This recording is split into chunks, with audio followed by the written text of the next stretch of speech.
They walked out of my new room at the Silver Creek residence, telling me to get settled in and make new friends. My son-in-law, Blake, even patted my arm before he left, his touch feeling like a spider crawling on my skin. "This is for the best, Patricia," he said, his voice dripping with a kind of sympathy that only the cruel can fake so well. My daughter, Jessica, just stood behind him and nodded, avoiding my eyes. She had her father's eyes, but she didn't have his spine. The door clicked shut, and the silence they left behind was louder than any of their empty words. The room smelled of lavender-scented disinfectant and fresh paint, a chemical combination meant to feel clean, but to me it just smelled cheap. Artificial, just like the concern on their faces. I looked around. A single bed with a stiff, flat pillow, a small dresser made of particle board with a wood grain veneer. On the wall hung a printed picture of a sailboat on a lake, the kind of art that means nothing to anyone, chosen specifically so it can offend no one. Have you ever been in a room that was supposed to be for your own good, but felt exactly like a cage? If you know that feeling, then maybe you'll want to hear this. I'm finding out that so many of us have stories like this, and maybe it helps to know you're not the only one. So stick with me here. They think I'm losing my mind. They think I'm a frail old woman who needs to be managed, a problem to be solved and put away. They talk to me in slow, simple sentences as if my hearing and my intellect had faded at the same rate. They don't know that I can still hear the rustle of a lie from a mile away. The way I see it, they're the ones who are blind. They see this room, this place, as my final chapter, my cage. They don't know that I signed the architect's checks for this very building. My late husband, Robert, always said, "Patricia, never let them see what you have. Let them see what they think you have." He was a brilliant man. He built an empire from nothing, and he taught me that true power was never loud. It was silent. It was in the details, in the fine print of a contract, in the ownership deed filed away in a dusty county office. When he passed, they all thought the money went with him, that I was just a comfortable widow living in a nice house he'd left me. Jessica and Blake certainly thought so. They saw a woman living on a survivor's pension and the interest from a few modest bonds. They had no idea about the holding company. No idea that their mother, the one they just checked into this place like a piece of luggage, could buy and sell this entire city block without blinking. I ran a hand over the window sill. It was sealed shut with 2 large screws. For my safety, I'm sure they'd say. I looked past my own faint reflection in the glass. I wasn't looking at the manicured lawn or the parking lot where their car had just pulled away. I was looking at the brickwork, the mortar joints, the flashing around the window frames. I remember arguing with the contractor about this very detail. He wanted to use a cheaper aluminum flashing. I insisted on copper. Copper lasts. It withstands the weather. It holds its value. Blake and Jessica would never understand that. They only understand things that are fast, easy, and disposable, including, it seems, their own mother. The anger I felt wasn't hot and explosive. It was cold. It settled deep in my bones, a block of ice in my chest. You know, after all, I gave them a lifetime of support, the down payment for their first house, the tuition for Jessica's degree she never used. I didn't do it for thanks. I did it because she was my daughter. That was supposed to be enough. I see now that for some people, there is never enough. Their appetite for more just grows with every bite you give them. I stood up from the hard mattress. My body was 76 years old, and it ached in places I didn't know I had.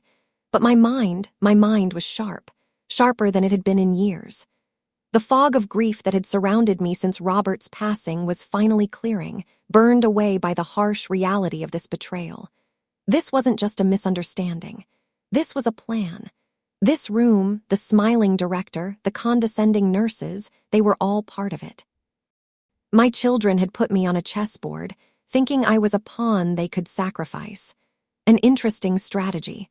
The problem for them is, I'm the one who owns the whole board. I walked back to the window and looked down at the copper flashing, glinting faintly in the late afternoon sun. It was holding up perfectly, solid, enduring, just like the foundation Robert and I had built, and just like me. My gaze lifted from the details of the building and settled on the horizon. My thoughts drifted away from this sterile, lavender-scented room, away from the cold reality of the present, and back to the warmth and quiet dignity of my own home in Charlotte, just a few short months ago, before the storm began. And I remembered the peace of my home in Charlotte just a few short months ago. It feels like another lifetime. My house wasn't silent like this room. It was quiet. There's a difference. The quiet in my home was a comfortable, familiar blanket woven from decades of memories. It was the gentle ticking of the grandfather clock in the hall, the scent of lemon polish and old books, the whisper of pages turning as I read the morning paper. This silence, here at Silver Creek, is an empty, sterile vacuum, designed to be inoffensive and succeeding only at being inhuman. My days used to have a rhythm, a purpose, a discipline that Robert and I had built together. The sun would wake me, streaming through the large bay window in my bedroom, the one that overlooked the garden. I'd start with coffee, strong and black, and the Wall Street Journal spread across the mahogany dining table. Robert always said, "Patricia, a woman who understands her own money is a woman who can't be controlled." I took that to heart. I wasn't just managing his legacy, I was continuing our partnership. I tracked the markets. I made the calls to our broker. I balanced the books for the properties in our holding company, a portfolio he had trusted me, and only me, to manage. The afternoons were for the roses, Robert's roses. Each one had a name, a story. Tending to them was a ritual, a conversation with his memory. It was my peace. That peace began to fray at the edges when Blake's visits became more frequent. At first, it seemed normal, the dutiful son-in-law checking in. But then, the comments started. They were small things, coated in a thick layer of feigned concern. One afternoon, he found me on a small, sturdy step stool, pruning a climbing rose, the deep red Mr. Lincoln that was Robert's favorite. "Patricia, please be careful," he called out from the patio door, his voice a little too loud, a little too dramatic. "Maybe we should hire a full-time gardener for you. We wouldn't want you to have a fall." It wasn't a suggestion. It was a judgment on my capability, a subtle declaration that I was now in a category of people who fall. Then came the mail. He saw the stack of envelopes on my desk. "That's quite a pile," he said, picking up a statement from my brokerage firm. "Bills, financial reports. It can all be so overwhelming. Why don't you let me sort through it for you, just to make sure nothing important gets missed?" I remember the feeling of my smile tightening at the edges, the polite mask Robert and I had perfected for difficult negotiations. I took the envelope from his hand. "Thank you for the offer, Blake, but I've been managing my own affairs for a very long time. I assure you, nothing gets missed." He just laughed it off, a tight little sound. Of course, just trying to help." But I saw his eyes linger on the return address of the statement. He was probing. Each visit was a small reconnaissance mission into my life, my finances, my competence. And Jessica, my own daughter, would just hover by his side, wringing her hands. "He's just worried about you, Mom," she'd say, as if his condescension was a virtue. She saw his behavior as care. I saw it as a campaign. He was methodically building a case against my independence, and my own daughter was his star witness. The way I see it, every comment was a small tap of a hammer against the glass of my autonomy. Still, I dismissed it. And this is the part I regret. I told myself I was being uncharitable, that my grief was making me paranoid. This was my daughter's husband. He was family. I reasoned that he was a simpler man, one who saw a 76-year-old widow and could only imagine frailty, not strength. I chose to believe in their good intentions because believing the alternative was simply too painful. I chose to ignore my own gut instinct, the same instinct that had served me so well for so many years. After all, he was just trying to help. Wasn't he? It was a small miscalculation, a tiny crack in my defenses, born not of foolishness, but of a lingering hope in the goodness of my own family. And it was the opening they needed for what came next. And what came next was the incident with the keys. It was a Tuesday, I remember, because the landscapers had just finished mowing the lawn and the air smelled of cut grass and gasoline. I'd spent the morning in the garden and had come inside to get my purse, planning to drive to the market. I reached into my pocket and then my purse. Nothing. I checked the small ceramic bowl by the door where I always, without fail, dropped my keys. It was empty. A small flicker of annoyance, nothing more. I was not a woman who lost things. I retraced my steps. I checked the pockets of the gardening jacket I'd just taken off. And there they were, nestled in the lining. The entire ordeal lasted, at most, 5 minutes. Unfortunately, it was the exact 5 minutes that Blake and Jessica chose to arrive for an unannounced visit.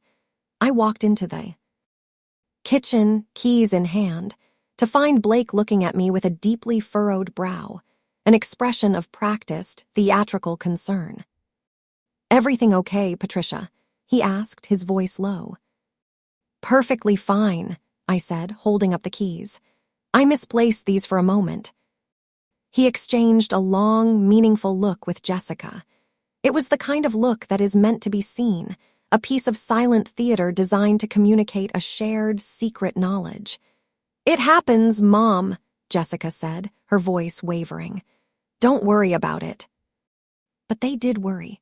Or rather, they performed the act of worrying with incredible skill. That evening, they called for a family meeting. The term itself was an insult. A meeting is for business, for equals. This was an intervention. They sat across from me at my own mahogany dining table, the one where I had helped Jessica with her homework for 12 years. Blake had a leather-bound folder with him. He opened it and spread a half-dozen glossy brochures across the polished wood. Silver Creek Residence. The Willows at Ballantine. Providence Senior Living. Each one featured smiling, silver-haired seniors playing cards or painting watercolors. "We're just exploring options," Blake began, in what he must have thought was a gentle, soothing tone. "Proactive solutions to ensure you have the best quality of life and the safest possible environment moving forward." I felt a cold stillness settle over me. I looked at the brochures, then at him. "Blake," I said, my voice even and clear, "I misplaced my keys for 5 minutes in my own home. That is not a symptom of anything other than being a human being. I am not having this discussion." He smiled, a sad, knowing smile that made my blood run cold. "Patricia, denial is a classic, understandable stage of this process. It's the first thing the experts tell you to expect. We know this is hard to hear." Experts, process. He spoke as if I were a case study, a bundle of predictable symptoms to be managed. Every logical objection I raised was met with psychological jargon and pitying glances. When I pointed out that I had successfully managed a complex financial portfolio for over a decade, Blake suggested that was likely becoming a strain, a source of stress I probably didn't even recognize. When I stated firmly that I was happy and perfectly capable in my own home, Jessica's eyes welled with tears. "Mom, please don't shut us out," she pleaded. "We're just so worried. What if you fell? What if you forgot to turn off the stove?" It was then that I truly understood what was happening. This wasn't an argument I could win with facts. My sanity was not on trial. It had already been convicted, and this meeting was merely the sentencing. Every rational statement I made was twisted and presented back to me as evidence of my own stubbornness, my own denial. The more I fought, the more I proved their point. It was a perfectly constructed trap. The way I see it, they weren't just taking away my future.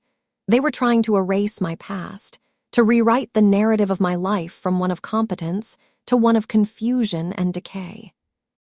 I stopped listening to Blake's empty, patronizing words. His voice became a meaningless drone in the background. Instead, I just looked at Jessica. I looked at her face, searching for a trace of the strong, intelligent little girl I had raised. And for a moment, I saw it. A flicker of doubt in her eyes, a deep, painful conflict. But it was quickly extinguished, smothered by Blake's confident presence and her own desperate need to believe she was doing the right thing. And in that moment, seeing my daughter so lost, I didn't think about Blake. I thought about her father. I thought about Robert and everything he had ever taught me about strength and about betrayal. I thought about Robert and everything he had ever taught me about strength and about betrayal. Just thinking his name felt like drawing a steel rod up my spine. Robert was not a gentle man, not in the way the world understands it now. He was a product of the Depression, a man who had seen giants of industry fall and good people lose everything overnight. He was kind, and he was fiercely loving, but his love was forged in the fire of pragmatism. He believed the greatest gift you could give someone was not comfort, but fortitude. From the very beginning of our marriage, he refused to treat me like a delicate doll to be kept on a shelf. He saw the sharp, analytical mind I had, the part of me that enjoyed numbers and logic, and he cultivated it. While other women of my generation were hosting bridge clubs, Robert was teaching me how to read a balance sheet. He'd bring home contracts from his construction business and spread them out on this very table. "Read this, Patricia," he'd say.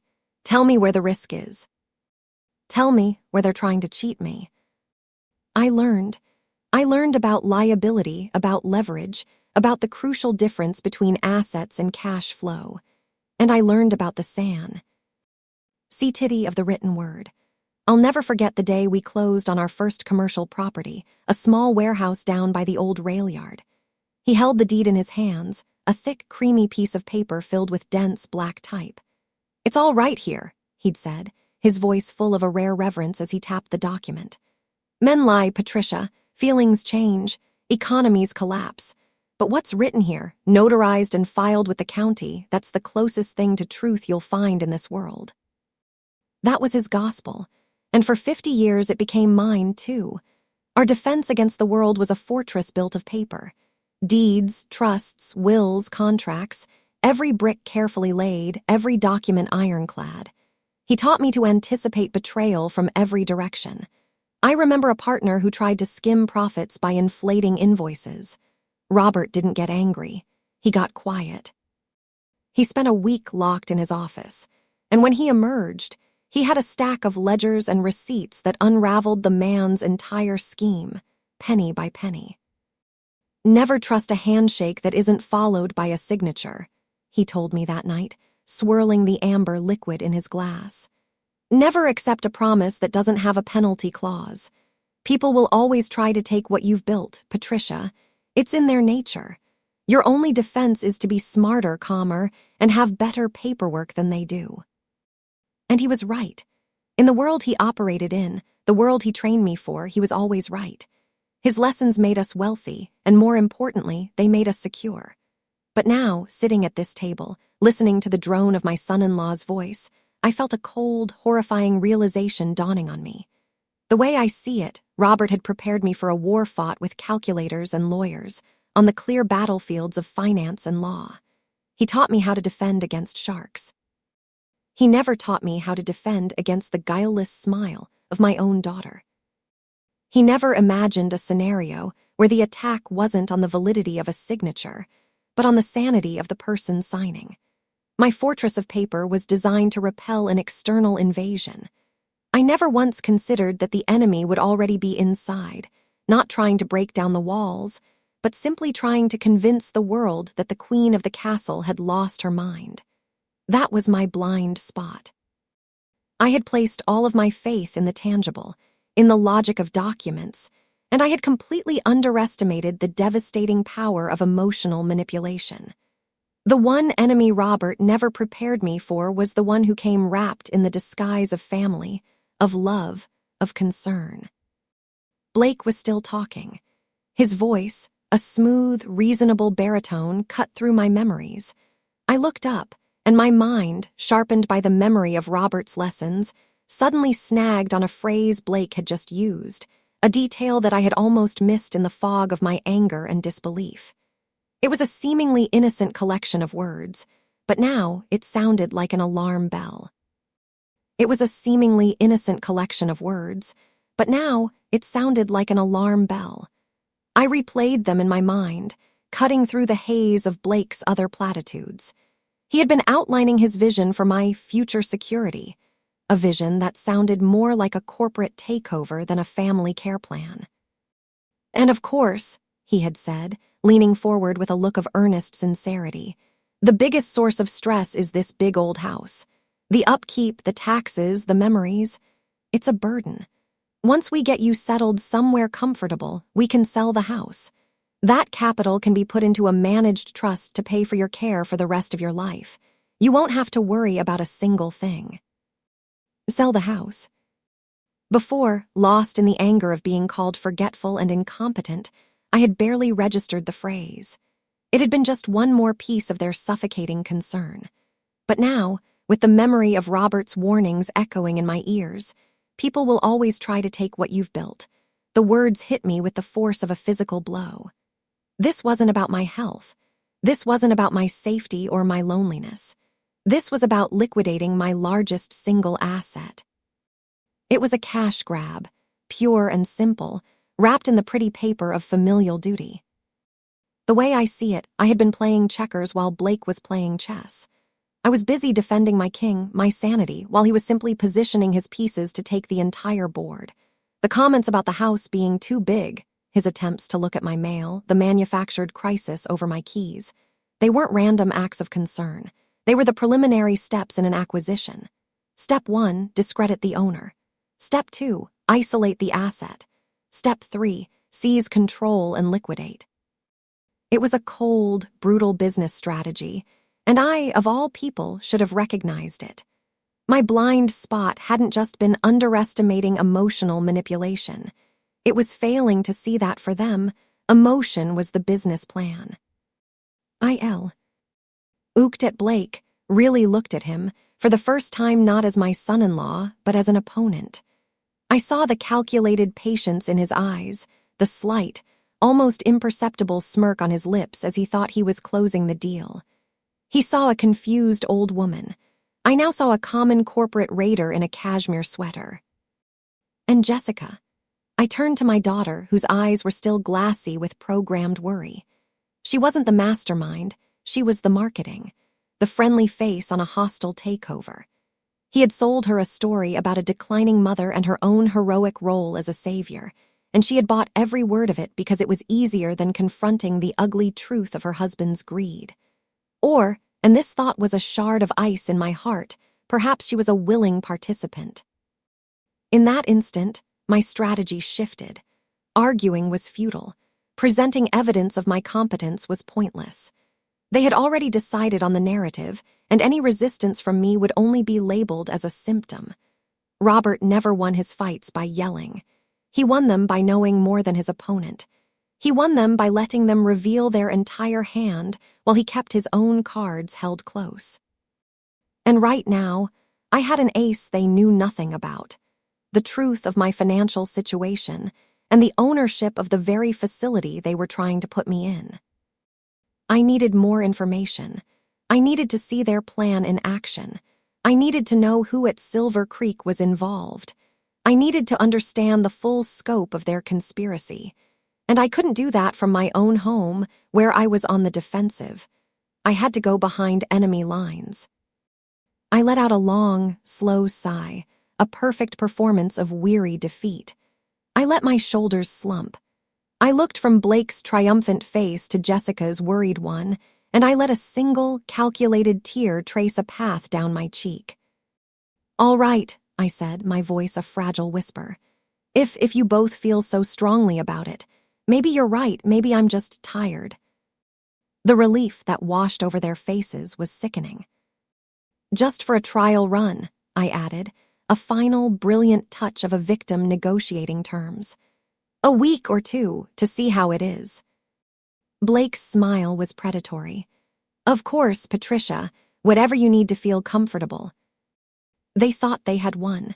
They thought the old woman had finally broken. They had no idea that I wasn't surrendering. I was preparing for war.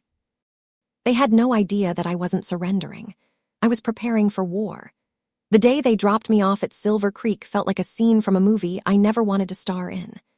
Blake carried my single suitcase, performing the role of the dutiful son-in-law for the smiling staff at the front desk. Jessica fussed over my coat, her hands trembling slightly. They were so caught up in their performance, they didn't notice the way I was scanning the lobby, not as a resident, but as an owner inspecting a property. I saw the cheap veneer on the reception desk peeling at the corner. I noted the faint water stain on the ceiling tiles. I saw the forced, weary smiles on the faces of the underpaid nursing assistants. Life inside was a masterclass in quiet humiliation. My days, once dictated by the stock market and the seasons of my garden, were now governed by a laminated schedule posted in the hallway. 8 a.m. breakfast, 10 a.m. chair aerobics, noon lunch, 2 p.m. arts and crafts. It was a life scrubbed of all spontaneity, all individuality. The staff, briefed by Blake and Jessica, treated me with a cloying, condescending gentleness. They called me Hun and Dearie. They spoke to me in a loud, slow voice, assuming my mind was as faded as the floral wallpaper. My anger, which had been a cold, hard stone in my chest, began to change. It was no longer just about my own betrayal. It was about what I saw happening all around me. I saw Mr. Henderson, a former history professor with a mind still as sharp as a tack, being told to be a good boy and finish his mushy peas. I saw a nurse snatch a half-finished crossword puzzle from the hands of a woman named Mary, telling her it was time for her nap, as if she were a toddler. We were surrounded by the artifacts of our former lives, photographs of children who never visited, medals from wars no one remembered, diplomas from universities no one cared about, and yet we were treated as if our lives had begun the day we walked through these doors. One afternoon, during the mandatory social hour, I sat with a woman named Alina. She had piercing blue eyes that held a lifetime of intelligence. She'd been a journalist. "They think we're deaf, dumb, and blind," she whispered to me over the rim of her teacup, which contained lukewarm, watered-down tea. "My son put me in here, said it was easier for him. He pays them $5,000 a month for me to be bored to death and eat food I wouldn't serve to a dog."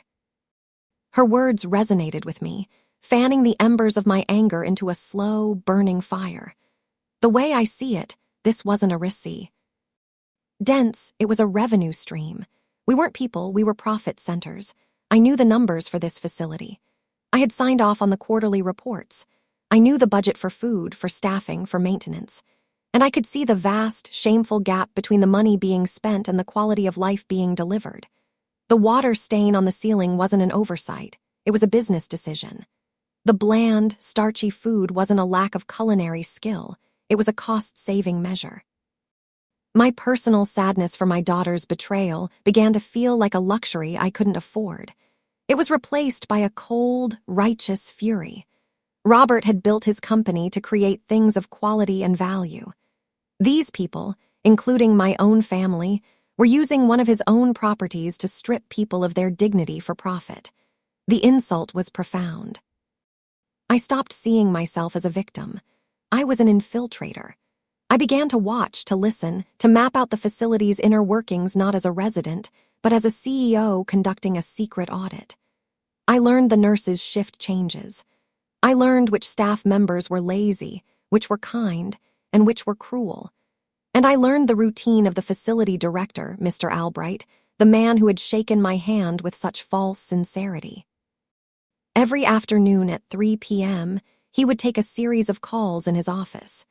And because the ventilation in this wing was, as I knew from the architect's notes, poorly designed, he always left his heavy office door propped open just a crack. Down the hall, just out of his line of sight, was a small, forgotten reading alcove with a worn-out armchair. It was the perfect listening post. The war was about to enter a new phase. The war was about to enter a new phase. For the next 2 afternoons, I sat in that dusty armchair in the forgotten alcove, a thick, unread novel in my lap. I became part of the furniture, a silent fixture that the staff walked past without a second glance. I timed my arrival perfectly, just before 3 o'clock, just as Mr. Albright's heavy door would be propped open that crucial inch. I would pretend to doze, my head tilted slightly, my ears straining to hear past the drone of the floor polisher in the hall. On the 3rd day, I heard it, Blake's voice, confident and clear. He was in the director's office.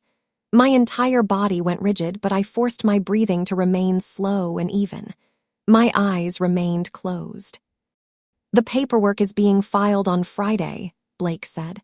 "Our lawyer is very confident. Her behavior here has been exactly what we needed." I heard the smooth, oily voice of Mr. Albright reply, "Excellent. Her refusal to participate in group activities and her general, uncooperative nature will look very good in my official report.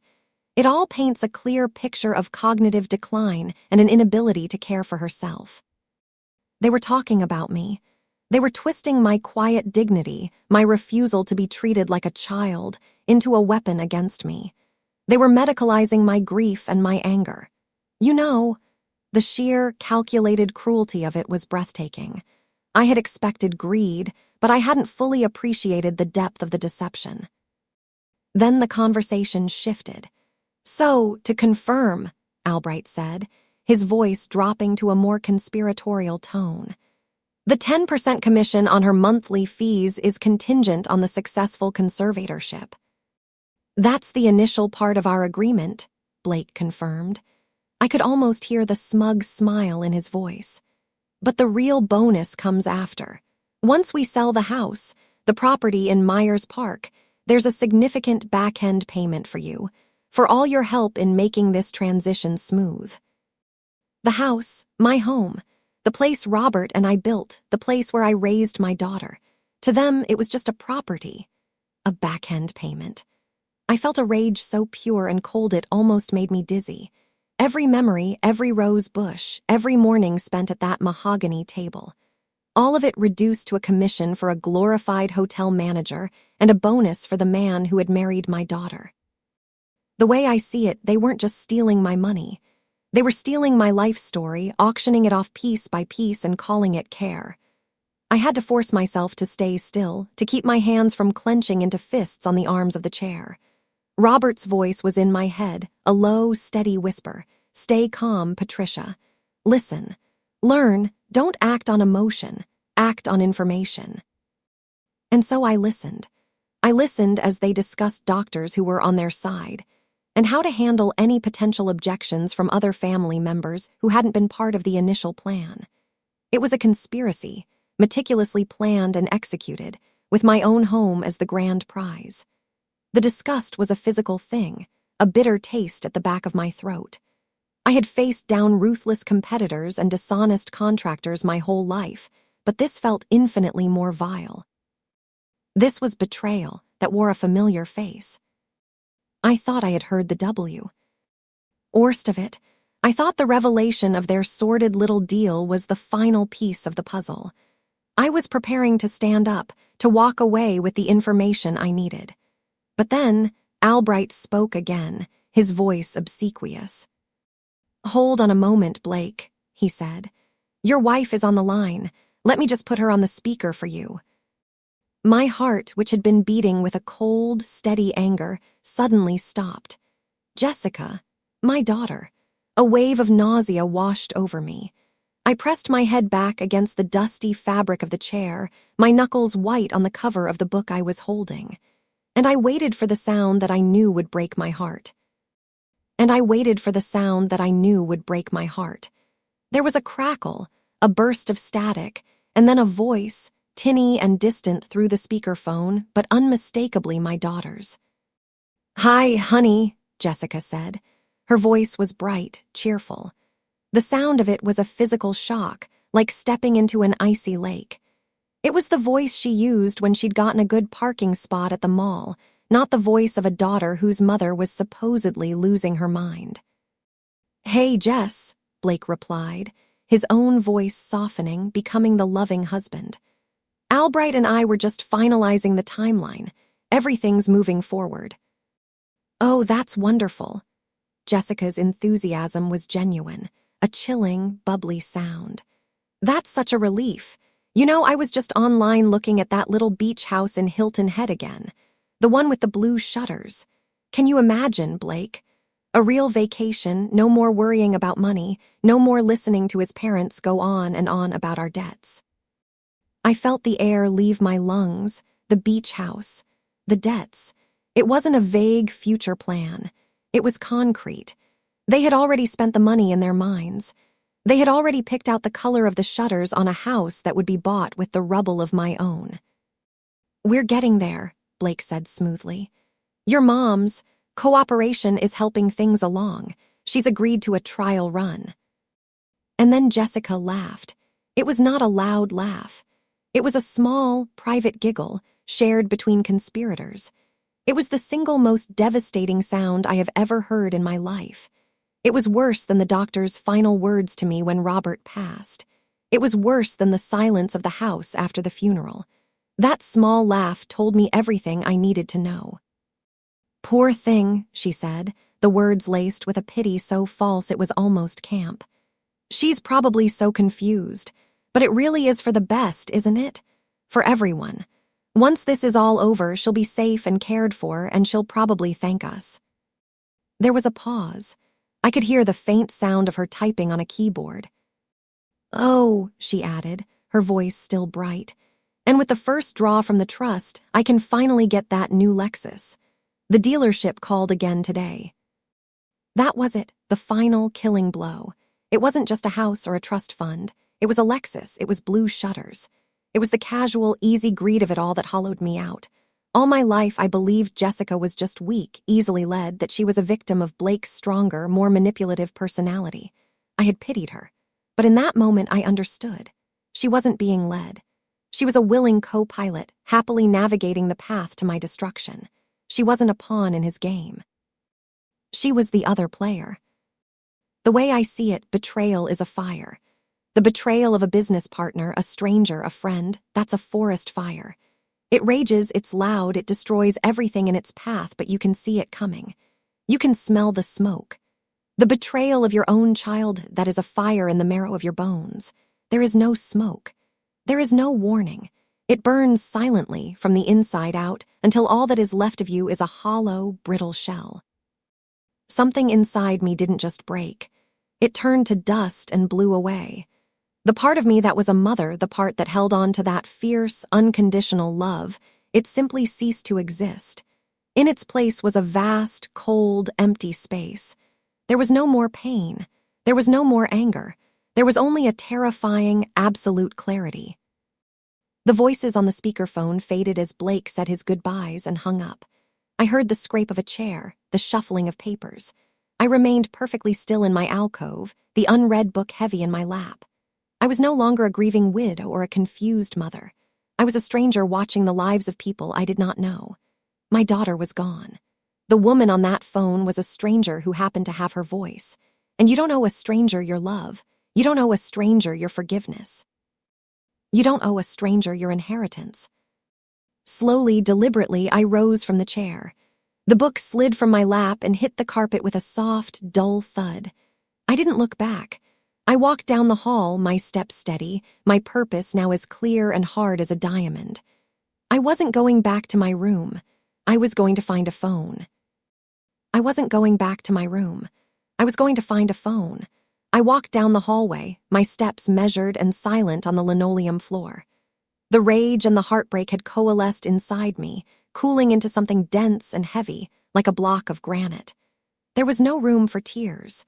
Tears were a luxury, a release, and I had no intention of releasing anything. Every ounce of this betrayal would be saved and used as fuel. The alcove where I had overheard the conversation was empty, the book I had dropped lying forlornly on the carpet. I ignored it. I continued down the hall to the small, cheerless library. As I expected, a phone sat on a small desk for residents to make outgoing calls. A sign above it read, "Please limit calls to 10 minutes. Be considerate of others." It was a risk. The room was glass-walled, my actions visible to any passing aide. But at this time of evening, just before the dinner shift change, the hallways were often quiet. I sat down, my back to the glass, and picked up the receiver. It felt foreign in my hand, light and cheap. My fingers, steady and sure, dialed a number I had known by heart for 30 years. It rang twice. "Harrison, Blackwood, and Associates. You've reached Arthur Harrison." His voice was the same as ever, a dry, calming baritone that had guided Robert and me through countless contracts and legal battles. "Arthur," I said, my voice low and even. It's Patricia Reed. There was a brief pause. Patricia, it's good to hear from you. I was beginning to worry. Jessica mentioned you were taking a bit of a rest. A rest, I repeated, the words tasting like ash. That's a polite way of putting it. Listen to me very carefully, Arthur. I don't have much time, and I am speaking on a non-secure line. The warmth in his voice vanished, replaced by the sharp focus of the man I had trusted for decades. Go ahead, Patricia. I'm listening. I am currently a resident at the Silver Creek residence on Providence Road, I began, my words clipped and precise. I have been placed here against my will by my daughter and her husband, Blake. I have direct evidence that they are conspiring with the facility director, a Mr. Albright, to have me declared incompetent. Their goal is to gain conservatorship in order to liquidate my assets, beginning with my primary residence. I could hear the faint scratching of his pen on a legal pad. He didn't interrupt. He didn't question. He listened. I need you to do 3 things for me, starting first thing in the morning, I continued. 1. File an immediate injunction to block any and all conservatorship proceedings initiated by Jessica or Blake Cutter. Cite elder abuse and financial malfeasance. 2. Place an immediate lien on my house. I want it tied up in so much legal red tape that they couldn't sell it for firewood. 3. I took a slow, steadying breath. I need you to assemble the board of Reed Holdings for an emergency meeting. At my location, tomorrow morning at 10 a.m., tell them the CEO is calling the meeting. For the first time, Arthur hesitated. The CEO, Patricia. That's what I said, I replied, my voice like ice. Tell them it is a matter of gross mismanagement of a key asset and a conspiracy to defraud the company. That should get their attention. I expect you here with them. And Arthur, bring the original incorporation documents, the ones with the full list of principals and my controlling shares. Consider it done, he said, the steel returning to his voice. He knew exactly what this was now. Patricia, are you all right? The question was genuine, full of an old friend's concern, but the part of me that could have answered it was gone. I am perfectly fine, Arthur, I said. I am in complete control of my faculties, and I am about to prove it. I will see you at 10. I placed the receiver back in its cradle with a soft click. I did not feel relief. I did not feel triumph. I felt a profound and chilling sense of purpose. I had accepted the truth. My daughter was lost to me. An emotional confrontation was a waste of time. It would be like pleading with a stranger. The way I see it, some situations can't be fixed with words. They can only be fixed with consequences. I stood up and walked back toward my room. The sterile hallway no longer felt like a prison. It felt like a command center. And I was simply waiting for the dawn. It felt like a command center, and I was simply waiting for the dawn. I did not sleep. I sat in the hard chair by the sealed window and watched the sky lighten from inky black to a bruised purple, then to a soft, promising gray. The morning routine of the facility began around me. The clatter of breakfast trays, the cheerful, forced voices of the aides, the morning announcements over the intercom. To everyone else, it was just another Tuesday. To me, it was the day of the battle. I ate the bland oatmeal they served me, every spoonful a conscious act of fueling my body for what was to come. I was calm. Robe. RT taught me that the most important moments of a fight happen in the quiet before it begins. At 9:30, I positioned myself in a chair in the main lobby, a book open on my lap. From there, I had a clear view of the front entrance and the hallway leading to the administrative offices. At 9:55, a black Lincoln Town car pulled smoothly into the circular driveway. Mr. Harrison emerged first, his tall, spare frame exuding an aura of calm authority. He adjusted his tie and then opened the rear door. 2 other people stepped out, a sharp-faced woman in a navy blue suit, Catherine Devereaux, and a stoic, silver-haired man, Marcus Thorne. They were the other 2 members of the Reed Holdings board. They were not smiling. They walked into the lobby, their expensive leather shoes making a determined sound on the polished floor. The receptionist, a young woman named Brenda, looked up, her smile faltering. "Can I help you?" she asked. Mr. Harrison didn't break stride. "We have a 10 o'clock meeting with Mr. Albright," he said, his voice echoing slightly in the large room. He didn't wait for a response. He led the board members directly down the hall toward the director's office, a small fleet moving with purpose. I watched them go, my heart a steady, even drum in my chest. Phase 1 was in motion. 10 minutes later, a second car arrived. A familiar SUV. Blake and Jessica got out, laughing about something. Jessica was carrying a ridiculously large bouquet of yellow roses, a flower she knows I dislike. They walked in, the very picture of concerned, loving children. Blake spotted me and his face arranged itself into a mask of pity. "There she is," he said to Jessica, loudly enough for the receptionist to hear. "She looks a little lost, doesn't she?" They started towards me, but were intercepted by a man in a plain gray suit who had been standing quietly by the entrance. "Mr. Blake Cutter, Ms. Jessica Cutter," he asked politely. Blake's smile tightened. "Yes." "You've been served," the man said, holding out 2 thick manila envelopes. The way I see it, some moments unfold in slow motion. I watched Jessica's hand, the one not holding the flowers, go to her throat. I saw Blake's confident smirk dissolve into a slack-jawed confusion. He took the envelopes as if they were venomous snakes. He tore one open, his eyes scanning the first page.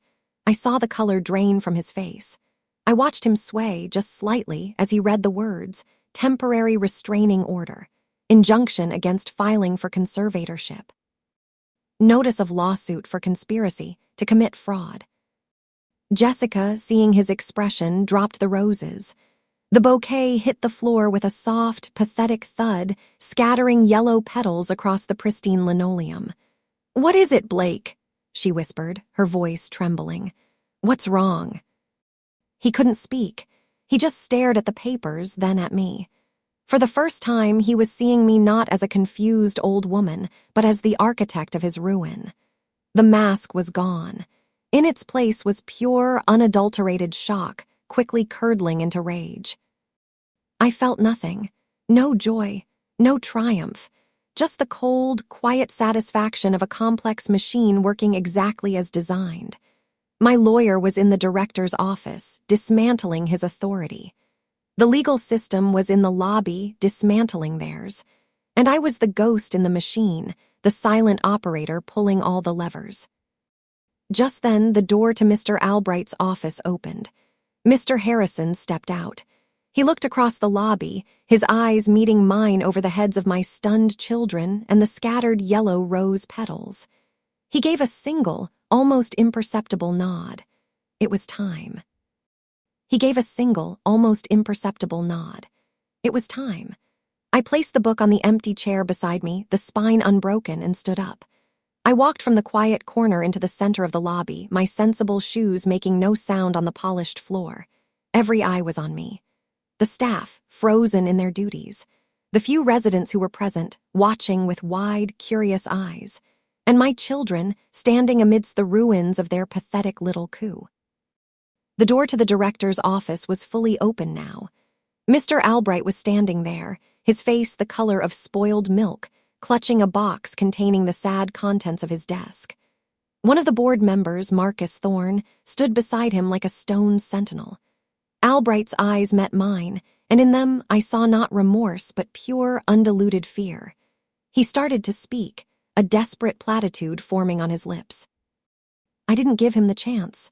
I looked past him, directly at Mr. Harrison. "Arthur," I said, my voice clear and carrying through the silent lobby. "See that this man is escorted off my property immediately, and have our auditors go through every invoice this facility has filed for the past 5 years. I want to know where every single penny went." "Right away, Patricia," he said. Albright flinched as if I had struck him and allowed himself to be guided towards a side exit. With the trash taken out, I turned my attention to the matter at hand. I walked slowly, deliberately, until I stood before Blake and Jessica. Blake was staring at the legal documents as if they were written in a foreign language. Jessica was just staring at me, her face streaked with tears, a look of utter childlike confusion in her eyes. It was a look that might have broken my heart yesterday. Today, it did nothing. The part of me it could have reached was gone. I addressed Blake first. "You were right about one thing," I said, my voice devoid of all emotion. "This is a valuable asset." I gestured vaguely at the building around us. "And as the majority shareholder and CEO of the holding company that owns this facility, I do thank you for bringing its gross mismanagement so vividly to my attention. There will be a full investigation." His head snapped up, his mouth opening and closing silently. He looked like a fish pulled from the water, gasping in an element it could not comprehend. Then I turned to Jessica. I looked at my daughter, my child, and I felt a profound and bottomless sadness, like a deep, cold ocean. But it was the sadness of a concluded thing, the sadness of a final, irrevocable loss. "The woman on the phone yesterday," I said, my voice softening just a fraction, not with pity, but with the quiet grief of a final goodbye. "The one who was laughing about a new car, laughing about a beach house with blue shutters. I don't know who that person is, but she is not my daughter. The daughter I raised died somewhere along the way, and I am only just now attending her funeral." Jessica let out a sob, a raw, wounded sound. "Mom, no," Blake said. I held up a hand, and she fell silent. "It doesn't matter what he said. It matters what you did. It matters what you laughed about. You know, after all I gave you, after all Robert and I gave you, this is what you chose to do with it." I paused, letting the weight of the silence press down on them. "Mr. Harrison will be in touch with your lawyer regarding the company's lawsuit for conspiracy to commit fraud. As for the inheritance, you no longer need to concern yourselves with it."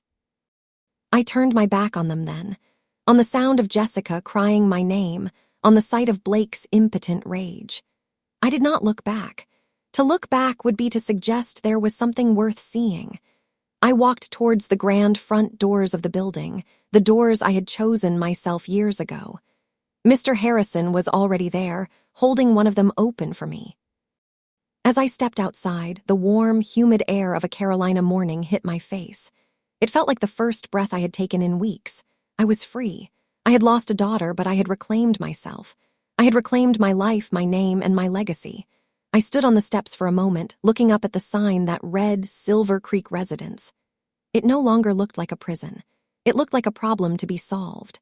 The way I see it, Robert left me a fortress to protect. But I was starting to think he had also left me a kingdom to rule. And it was time for the Queen to get to work. It's funny, isn't it? For 50 years, I thought my legacy was something that could be measured in stock certificates and property deeds. I thought Robert and I had built our fortress out of paper. I was wrong. A true legacy isn't what you own, it's what you defend. It's the values you refuse to surrender.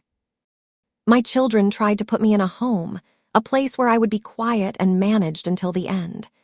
But what they really did was give me a new home, a new purpose. My work now is to make Silver Creek and places like it into what they are supposed to be, true sanctuaries of dignity and respect, not just waiting rooms for death. My story had a fortunate ending because I had the resources and the knowledge to fight back. But as I walked those halls, I saw the faces of so many others who didn't. So many who were silenced, whose strength was mistaken for confusion. Maybe you've seen it too. Maybe you have a story of your own or know someone who does. These stories need to be heard. If what I've shared has resonated with you, I hope you'll follow along and share your own experiences in the comments below. There is incredible strength in knowing you are not alone. Never let anyone, not even your own family, make you feel invisible. Trust your instincts. The way I see it, your mind and your self-respect are the only assets that no one can ever take from you, unless you let them. If you suspect someone you love is being manipulated, don't be afraid to ask for help, to speak to a lawyer, to be the one who truly listens. They tried to close the book on my life. Instead, they just forced me to start a new, more important chapter. The work is just beginning.